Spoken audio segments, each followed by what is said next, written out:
Hi, good morning, good afternoon, good evening, whatever time of day you're watching this. Haven't done a video for a while, for which I apologise. Been very busy doing mainly expert witness work and office bound jobs which need to be done.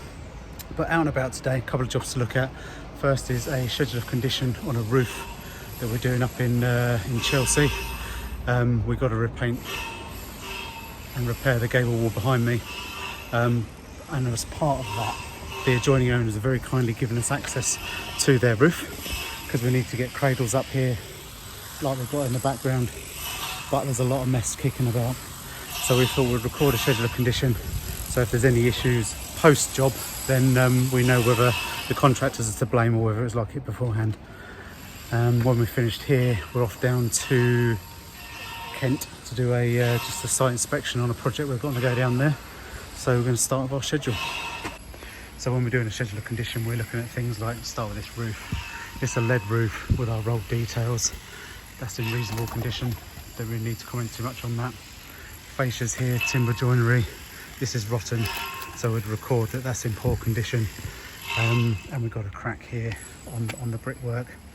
Lead flashings are in not too great condition. Our main concern is going to be this flat roof, purely because we've got cradles that are going to be balanced down onto this flat roof. So we need to make sure, here you go, look, we've got some blisters and that on the roof which aren't great, and we've got quite a bit of rucking to the felt to the corners. So this is all kind of stuff we'll pick up. We would want the contractors to leave it as they found it.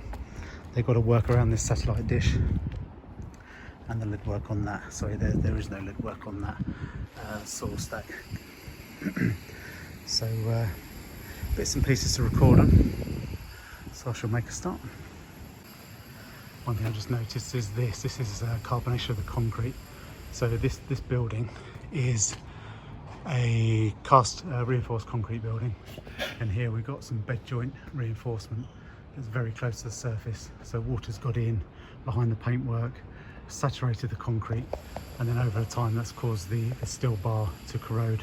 As it corrodes, it expands and blows out, and there's a few of them scattered about the building that are going to need to be repaired.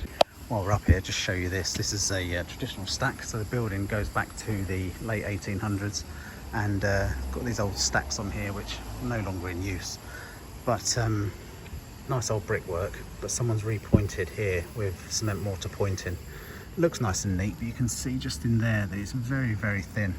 And what it's done is water normally would soak into the wall and evaporate out the brick joints. Here it can't do that anymore because the brick joints have been repointed in cement and they're harder than the brick face. So in the wet, well, whenever it rains, water now is forced to evaporate out of the brick face instead. Now that's not generally a problem for the majority of the year, but when in winter and it freezes, you get this. So this is early stages of frost spore to the brickwork. So the face of the brick is now saturated, whereas it wasn't before, because the water vapour has come out of the joints. So now it's coming out of the brick face. This stays extra wet. So when it freezes, the water in the brickwork freezes and it expands and it pops the faces off. So we've got a fair few of them happening on this stack, which is not great. Not everywhere, but it's just starting to happen. It's purely because it's all been repointed in cement. It's very, very hard cement, so I can't even break a bit off to show you how thin it is. But generally it might be a 6-7 mil plug because it's rarely done properly. You get some areas where it's grinning through just there. We can see that that's not very thick at all, but it's just another example of a poorly thought through and executed repair, which looks lovely potentially if you like that kind of thing the day it's done, and then cause problems forevermore.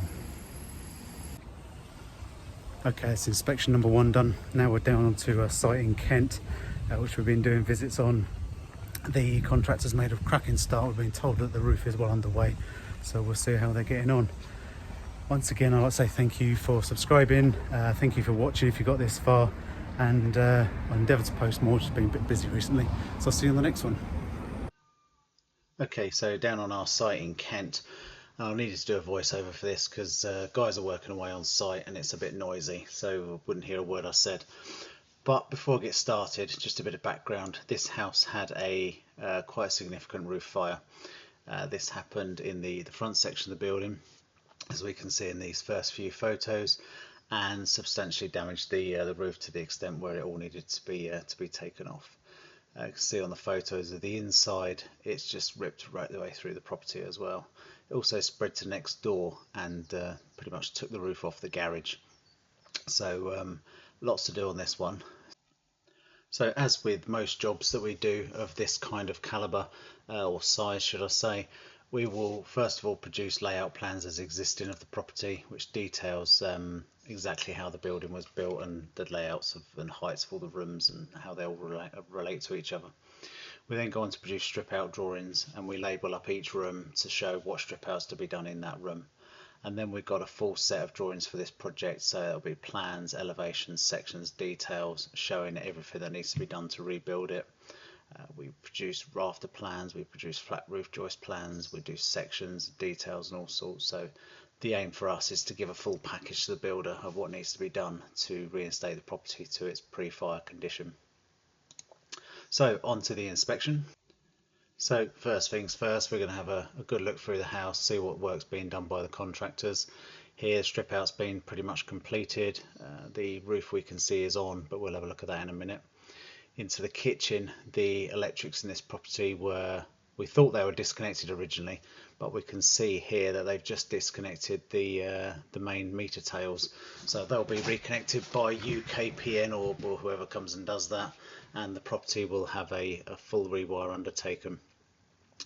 So the bathroom has also been stripped out.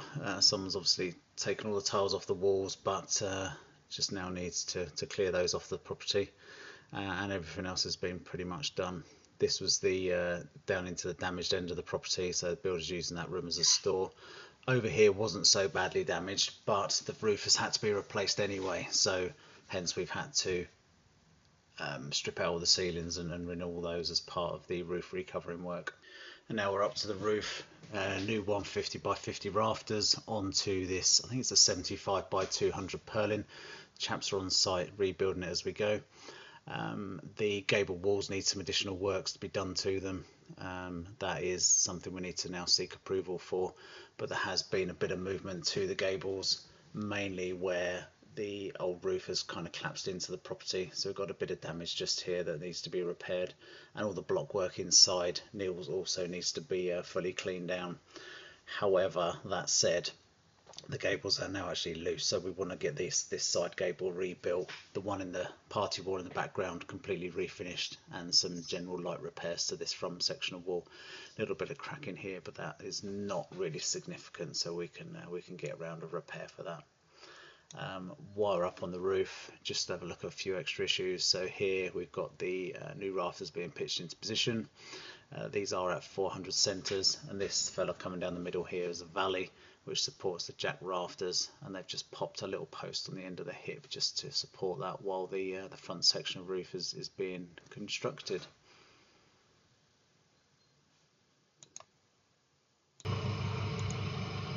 So some of the more eagle-eyed would notice that the bird's mouths over the on the rafters over the wall plates are bigger than what we would like. It's quite normal that the bird's mouth depth will be 1/3 of the rafter depth.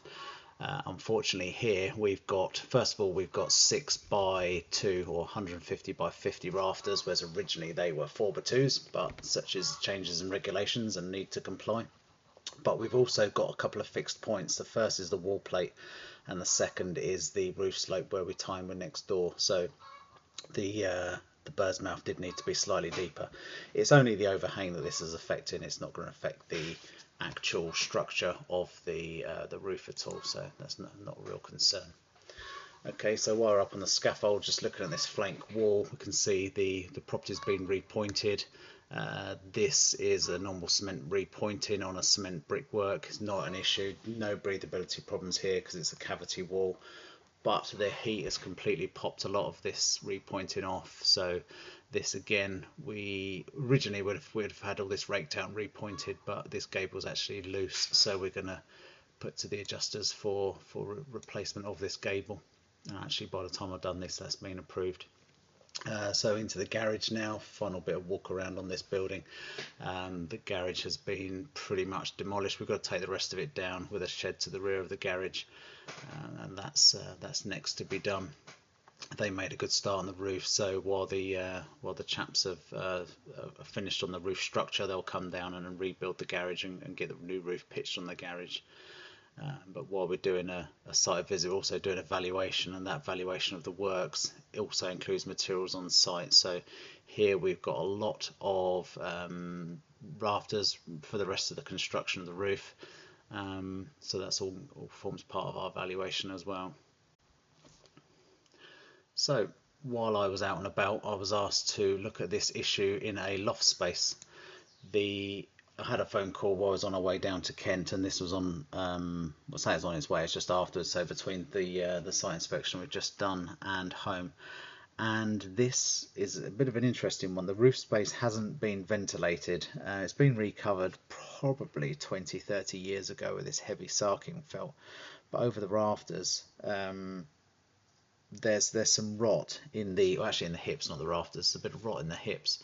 You see the top inch or so of the hips is completely rotted through now.